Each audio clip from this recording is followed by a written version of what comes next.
Hey everybody, so it's the day before St. Patrick's Day, and so I'm wearing my green just for this video, then I'll wear it tomorrow. But my students were telling me this last week as we were chatting about some things that had happened in our school that I should do a blog. I kind of giggled about it, laughed and everything, but they were saying that I actually have lived through a lot of things, and it might be kind of fun to share some little insights every once in a while. So here we are in the midst of this coronavirus that is plaguing our entire world.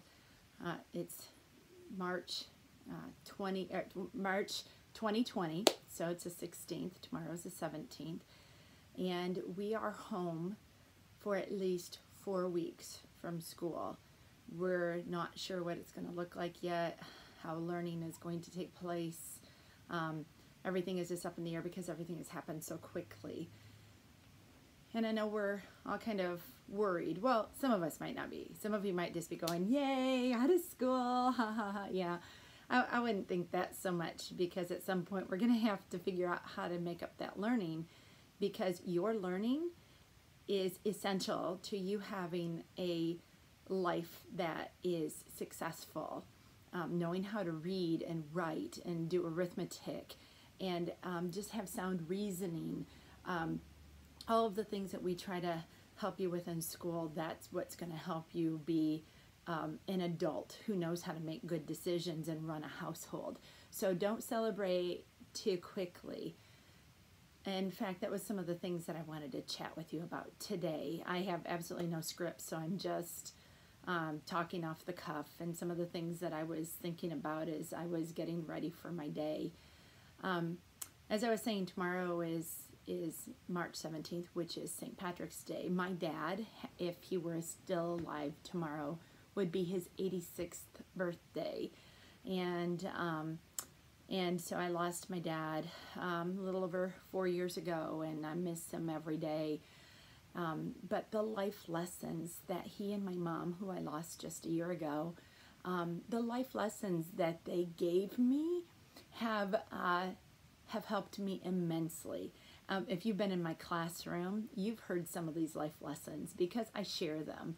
I share those things with you on how we treat people and how we need to be kind in our words. I'm always telling you, my mom's favorite phrase to me was, Barbara, be sweet.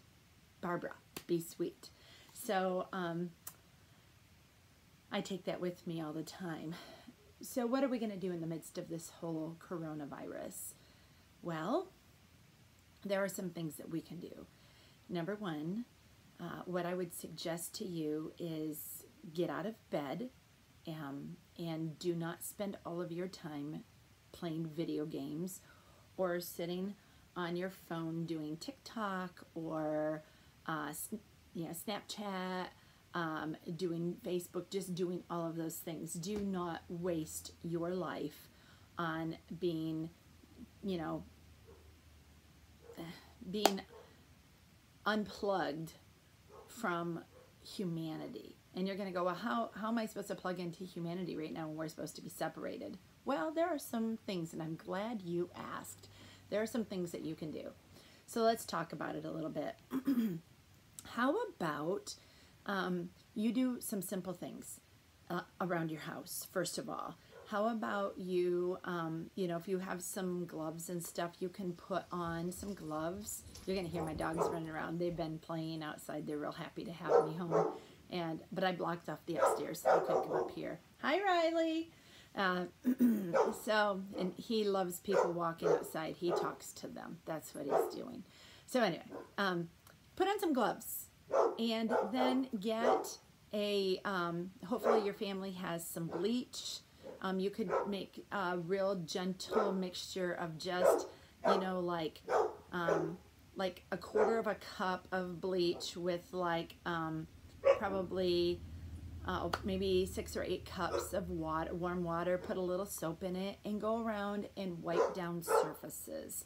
Now remember, bleach can take color out of stuff. So you really shouldn't get it on fabric. You would have to be careful. And for those of you who are a little bit younger, definitely ask your parents' help on that. Or if you have Clorox wipes, that helps too. It even says coronavirus killer on it.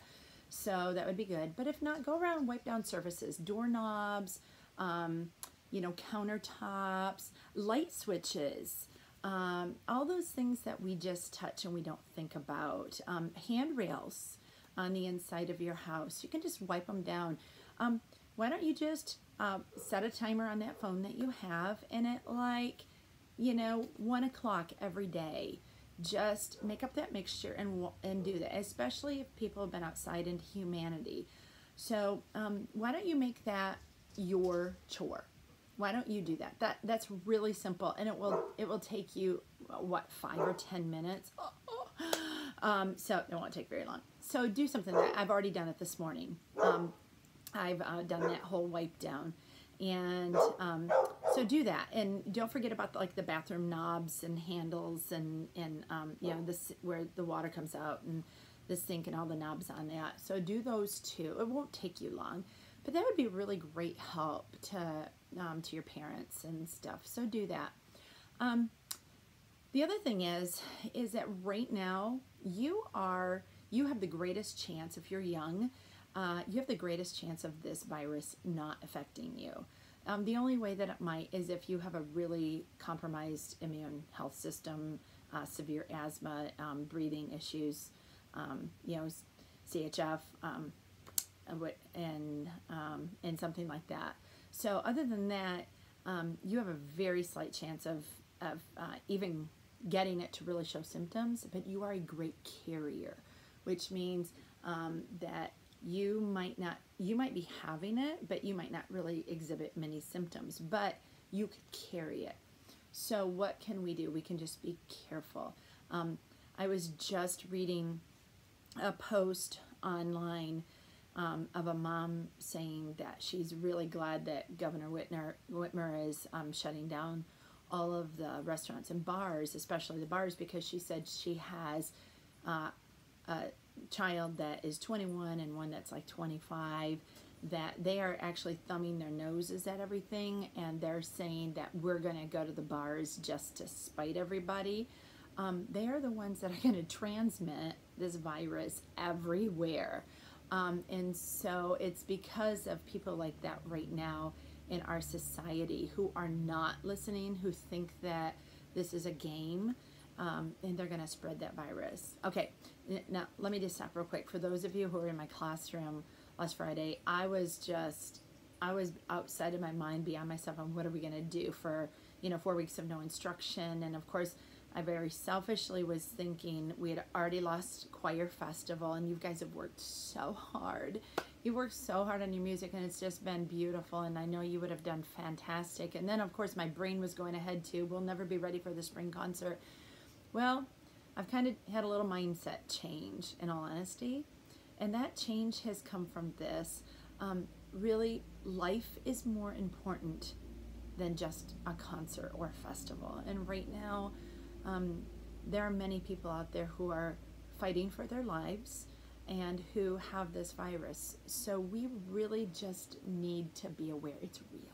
It's real. I wish it weren't. And so,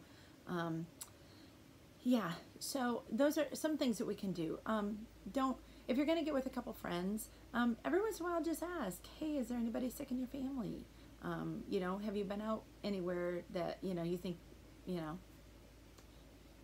could have picked it up? And by the way, they're saying that the virus can stay on clothes or hair. Like if somebody has sneezed and it's going around, it can land in your hair. I just washed my hair. In fact, I didn't do anything to it. It's just all natural. But it can land in your hair, and they say it can stay on clothes and hair and metal surfaces and wood surfaces and everything for 6 to 12 hours. So let's say somebody comes in and they're pushing a cart in a grocery store, and they are sneezing all over it, and then you walk in and put your hands on it, and then you just kind of do this, or pick something in your teeth, or rub your eyes. You are putting that virus right into your system. So be aware, and wash your hands. They're saying 20 seconds. How about you could sing, A, B, C, D, E, F, G, H, I, J, K, L, M, N, O, P, Q, R, S, T, U, V, W, X, Y, and Z. Now I know my ABCs. Next time, won't you sing with me? And then I read one time too, after you've washed, a doctor said to hold your fingertips under so the water drains down this way instead of this way where the water all the dirty water goes to your fingertips, and that's the last thing it touches. So I don't know if it's real, but you could try it. Okay, so make sure you're washing a lot. All right. So I was thinking of a life story I'd tell you about. Because I'm old, I always laugh about that. I was a little younger than you in the big snowstorm of 1978 that you'll always hear about throughout your lifetime, that, everything was piled really high, and it was. We were actually without power for about 5 days where I lived, and I lived out in the country. And my dad, who I've told you before, he was a minister and stuff. He was trying to look after a lot of people, and so I'll never forget, my dad dug out our camper. Our camper was just piled high with snow everywhere around it, and he dug it out of the snow. He pulled it out. We cleaned out our garage. He backed it in our garage, and he opened it up. And, we left just a little, like a couple little inches at the bottom of our garage door so we could get like a little fresh air in there and stuff just in case. And he got the heat going, and he turned it on, and he went around finding out who needed help. And he went to an older couple's home, an elderly couple, and they were in their mid or late 80s. And we had been in our house all, for like probably 24 hours or so with no electricity. It was freezing. It was so cold. And we were all bundled up, and we were, had blankets around us, and Mom kept saying, just, keep busy, I'll help you stay warm and everything. And we tried to, we were trying to figure out how to make meals, and we used our camper stove, and we were doing all that. But my dad went over to this elderly couple, and they had nothing. I mean, they were so cold, and my dad walked into their house, and he picked them up one at a time, and he carried them out to our car, and he put them in the car. And very treacherous driving. They lived about probably about 12 miles from our house, which was a really long way in the country, and really bad roads, and the drifts were horrible. I seriously don't know how my dad made it there and back. But he brought them back, and he brought them into our camper in our garage. He carried them in, and he told them that we would take care of them. And so for about the next, 3 or 4 days until the electricity came on and we were sure that it was safe for them to go home, they stayed there, and we cared for them. So it's made me be thinking a little bit about our elderly. What can we do to help them? They are the most susceptible to this. The majority of people who have died from this coronavirus are elderly people. So what can we do to help them out? If you know there are some elderly people who live around you, maybe you can just, knock on their door and say, I'm wondering how I can help you. Do you need your trash taken out? And they can meet you at the door. Do you need, you need some groceries delivered to your house? Maybe you and your family can help them out. What do they need right now to sustain them, because they should not be out in this.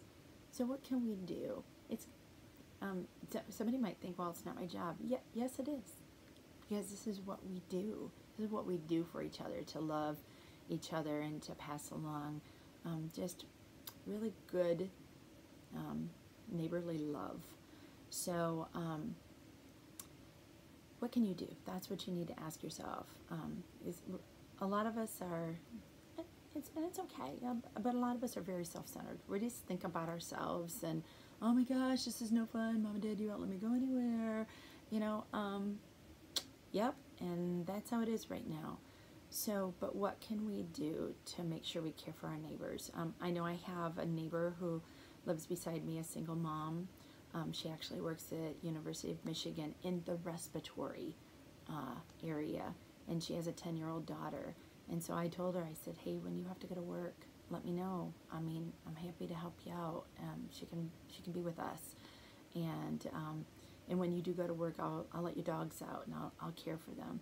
And we have another elderly neighbor on the other side that she's actually on oxygen. I'm a little bit afraid to go over because I don't want to be a carrier and bring anything to her.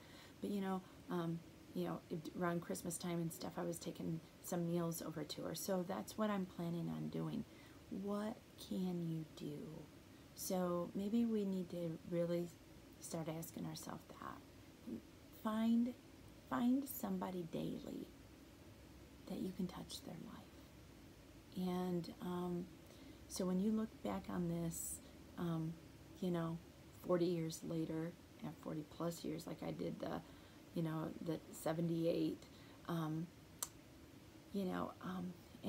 kind of go, I remember back during the coronavirus when I was able to help so-and-so by doing this and this and this. It's going to make you feel good. So get off your games, turn off your TV, stop griping, and stop eating your parents out of house and home. You do not need to eat 7 meals a day. Okay? Do some exercise, do some dancing, do some singing. Get on YouTube and sing. Sing some of your favorites. Learn it really well and then do karaoke. And by the way, send it to me. It'd be fun. But see how you can serve humanity right now. This is a really great time to develop your character and show who you really are. So, anyway, I'm missing my students. I'm gonna miss you a lot. I love teaching, and I love having the privilege and the blessing of being in the classroom with you guys. So I'm missing you, but I'll be checking in with you. I'll be sending little things every once in a while. Maybe I'll try to make videos every once in a while and send it off. But stay encouraged. Learn. There are some great sites out there that we're going to be sending out that you can do some learning. Do not do nothing. And I know you go, oh, Miss Schenck, I'm just like, I'm playing my Fortnite and now, come on, seriously, you cannot do that all day. Get up and go do something. So, all right, you guys, I'm missing you. Be well. Take care of yourselves. Do some of those things, and maybe post what you're doing. I'd love to hear about it. Take care. We'll see you soon, okay? Bye.